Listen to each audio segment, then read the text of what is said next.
उत्तराखंड से समान नागरिक संहिता बिल को मंजूरी दिए जाने के बाद से मुस्लिम समुदाय में इसको लेकर चिंता देखी जा सकती है। आइए देखते हैं एक report.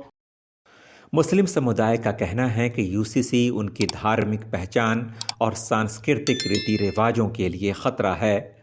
All India Muslim personal law board के प्रवक्ता सैयद कासिम रसूल इलियास कहते हैं कि समान नागरिक संहिता भारत की अनेकता को कमज़ोर करता है और बहुसंख्यक दृष्टिकोण को थोपता है।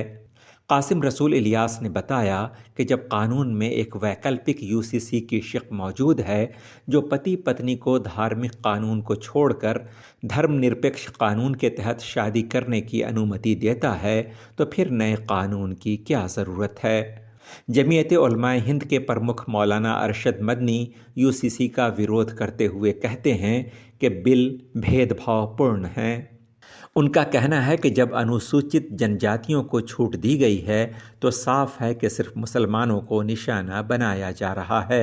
All India United democratic front के प्रमुख बदरुद्दीन अजमल इसे प्रधानमंत्री को खुश करने की कोशिश बताते हैं और भारत की सांस्कृतिक धरोहर को इससे ख़तरा मानते हैं। वहीं जमात इस्लामी हिंद ने अपने प्रेस रिलीज में यूसीसी को सामाजिक मेल मिलाप के लिए खतरा बताया है। यूसीसी का विरोध सिर्फ मुस्लिम समुदाय तक सीमित नहीं। तमिलनाडु के मुख्यमंत्री एम.के. स्टालिन और सीपीआई-एम के लीडर सीताराम येचूरी जैसे नेता इसे विभाजनकारी और भारत के धर्मनिरपेक्ष सिद्धांतों के खिलाफ मानते हैं। हालांकि केंद्रीय सामाजिक न्याय और अधिकारिता राज्य मंत्री रामदास अठावले मुसलमानों से यूसीसी को अपनाने का आग्रह करते हुए कहते हैं कि बिल मुस्लिम विरोधी नहीं है, लेकिन अठावले का ये आश्वासन समुदाय की चिंता को दूर करने में नाकाम है। अब आइए एक नज़र डालते हैं उत्तराखंड के यूसीसी बिल की उन शिकों पर जो मुसलमानों की चिंता की असल वजह हैं। यूसीसी बिल में लड़कियों के लिए 18 और लड़कों के लिए 21 वर्ष की आयु को विवाह की कानूनी आयु के रूप में निर्धारित किया गया है, जबकि मुस्लिम व्यक्तिगत कानून के लिहाज से लड़के और लड़कियां बालिग होने के बाद कभी भी शादी कर सकते हैं। मुस्लिम व्यक्तिगत कानून के अंतर्गत ख़ास हालात में औरत या मर्द की ज़रूरत को देखते हुए मर्द एक से ज़्यादा शादी कर सकता है। अब यूसीसी ने इस पर प्रतिबंध लगा दिया है। मुस्लिम कानून के लिहाज से पति से तलाक पाने के बाद पत्नी को कुछ महीने पति के घर गुजारना होता है, जिसे इद्दत कहते हैं। यूसीसी ने पत्नी के इद्दत गुजारने को गैर कानूनी करार दे दिया है। यूसीसी के बहुविवाह और इद्दत के कानून की खिलाफ वर्जी की सूरत में 3 वर्ष की कैद होगी और साथ ही 1 लाख रुपए का जुर्माना अदा करना होगा। मुस्लिम कानून के लिहाज से मर्द से तलाक पाने के बाद औरत अपने खर्च की खुद जिम्मेदार होगी, जबकि यूसीसी के तहत तलाक के बाद भी मर्द को औरत का खर्च पहले ही की तरह अदा करना होगा।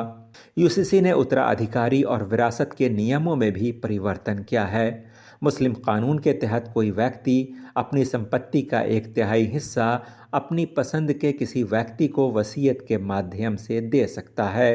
बाकी संपत्ति का विभाजन कानूनी वारिसों के बीच कुरान और सुन्नत के आधार पर तय किया गया है। यूसीसी ने 1/3 की शर्त को हटा दिया है। यदि कोई व्यक्ति वसीयत के बिना मर जाता है तो संपत्ति क्लास 1 वारिसों को यूसीसी के जरिए तय किए गए नियमों के लिहाज से सौंप दी जाएगी। क्लास 1 वारिसों में बच्चे, विधवा और माता पिता आदि शामिल हैं। मुसलमान अंग्रेज़ी सरकार के वक्त से ही विवाह, तलाक और विरासत जैसे आपसी ख़ानदानी मामलात को इस्लामी शरीयत के लिहाज से तय करते आ रहे हैं। मुसलमान ये मानते हैं कि जो नियम कुरान और सुन्नत ने तय कर दिया है उसमें किसी तरह के संशोधन की गुंजाइश नहीं है। फिलहाल यूसीसी को लेकर बहस जारी है। बिहार सरकार ने इस बारे में अपना कोई औपचारिक बयान नहीं दिया है। इसी साल होने वाले लोकसभा चुनाव को देखते हुए सीएम नीतीश कुमार का क्या रुख होगा, यह देखना अभी बाकी है।